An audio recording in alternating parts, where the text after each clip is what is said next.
Saya Sylvia Indah Dwi Cahyani, NIM 1808 1030 1015. Saya di sini akan menjelaskan tentang kebijakan pemerintah terhadap ketahanan pangan yang ada di Indonesia dengan mata kuliah perekonomian Indonesia.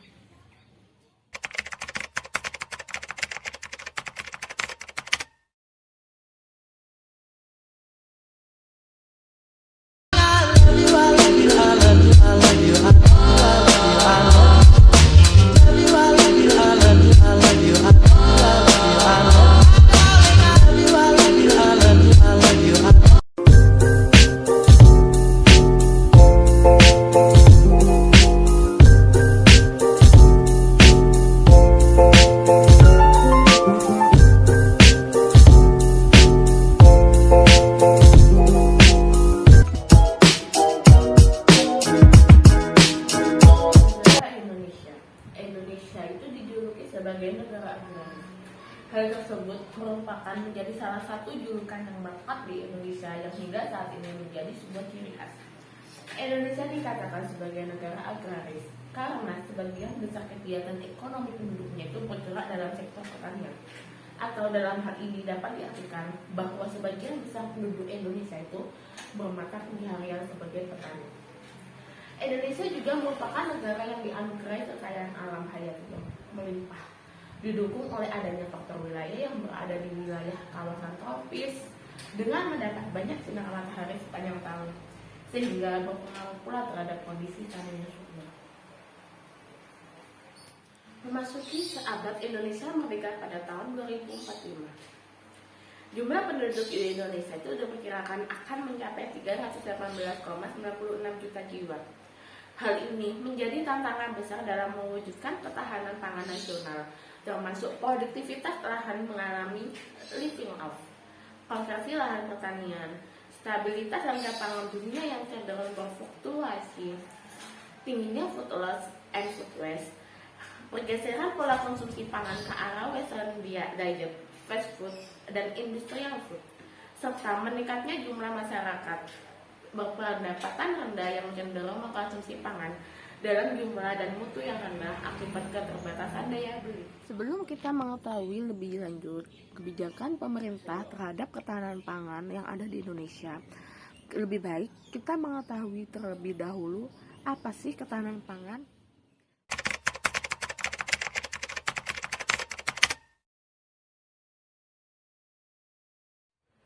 Nah, sesuai Undang-Undang Nomor 7 Tahun 1996 tentang pengertian ketahanan pangan itu merupakan suatu kondisi terpenuhinya pangan bagi rumah tangga yang tercermin dari tersedianya pangan secara cukup, baik dalam jumlah maupun mutunya, aman, merata, dan terjangkau.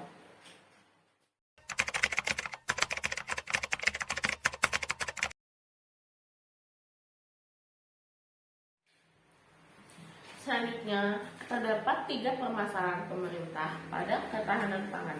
Yang pertama adalah penyediaan pangan.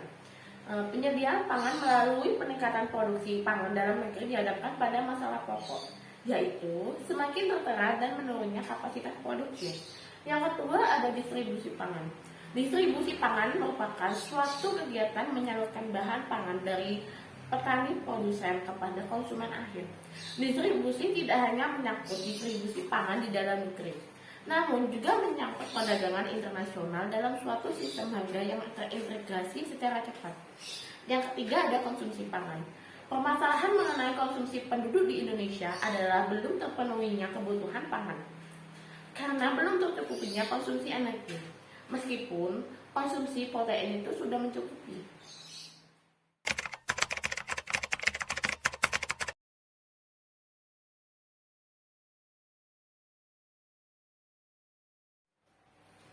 Selanjutnya, ada strategi atau kebijakan pemerintah dalam ketahanan pangan. Yang pertama ada ketersediaan pangan. Dilakukan dengan pengembangan sistem produksi, efisiensi sistem usaha pangan, teknologi produksi pangan, sarana dan prasarana produksi pangan, dan mempertahankan lahan produktif. Yang kedua, ada cadangan pangan nasional. Berasal dari cadangan pangan masyarakat dan cadangan pemerintah dari tingkat desa, kabupaten, kota, provinsi sampai pemerintah pusat, Selanjutnya, cadangan masyarakat itu dilakukan oleh lembaga swadaya masyarakat, organisasi masyarakat, swasta, koperasi, atau perorangan. Yang ketiga ada penganekaragaman pangan. Penganekaragaman pangan, konsumsi pangan yang beraneka ragam dengan prinsip gizi yang seimbang. Yang keempat ada pencegahan dan penanggulangan masalah pangan. Suatu langkah antisipatif untuk menghindari terjadinya masalah pangan seperti yang adanya kelebihan atau kekurangan pangan dan kemampuan rumah tangga dalam memenuhi kebutuhan pangan. Yang kelima, ada peran pemerintah daerah dan masyarakat. Pemerintah daerah melaksanakan ajakan ketahanan pangan di wilayahnya masing-masing melalui pemberian informasi dan pendidikan, meningkatkan motivasi masyarakat dan kemandirian rumah tangga dalam meningkatkan ketahanan pangan. Selanjutnya, peran masyarakat dalam ketahanan pangan dilakukan melalui kegiatan produksi, perdagangan, dan distribusi pangan serta cadangan pangan. Lalu yang keenam, ada pengembangan sumber daya manusia dan kerjasama internasional. Pengembangan sumber daya manusia itu dilakukan melalui pendidikan ataupun pelatihan di bidang pangan, penyebarluasan ilmu dan teknologi di bidang pangan, serta penyuluhan pangan. Kerjasama internasional meliputi bidang produksi, perdagangan dan distribusi pangan, cadangan pangan, pencegahan dan penanggulangan masalah pangan, serta riset dan teknologi pangan.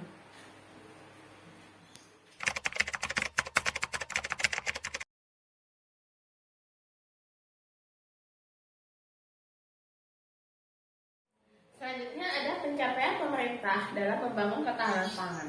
Yang pertama ada pengakuan secara global. Berdasarkan data Global Food Security Index yang menyebut status ketahanan pangan di Indonesia secara keseluruhan pun naik secara signifikan. Sepanjang tahun 2014 sampai 2018, status ketahanan pangan di Indonesia itu semakin membaik sesuai peringkat Global Food Security Index. Dari 65 dengan skor 54,8 pada tahun 2018 ke posisi 62 pada tahun 2019. Hal ini menggambarkan bahwa membaiknya kondisi ketersediaan, keterjangkauan, kualitas, dan keamanan pangan. Yang kedua, ada ketahanan pangan di Indonesia itu semakin kokoh.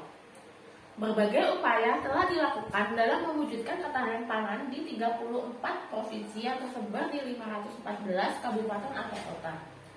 Kegiatan BKP pada tahun 2020 yaitu lumbung pangan masyarakat, pengembangan usaha pangan masyarakat melalui Toko Tani Indonesia, pengembangan koperasi usaha tani, pengembangan pertanian keluarga, pertanian masuk sekolah, peta ketahanan dari kerentanan pangan, pengembangan industri pangan lokal berbasis UMKM, pekarangan pangan lestari, pekarangan pangan lestari stunting, dan perburuan, penguatan keamanan dan mutu pangan segar.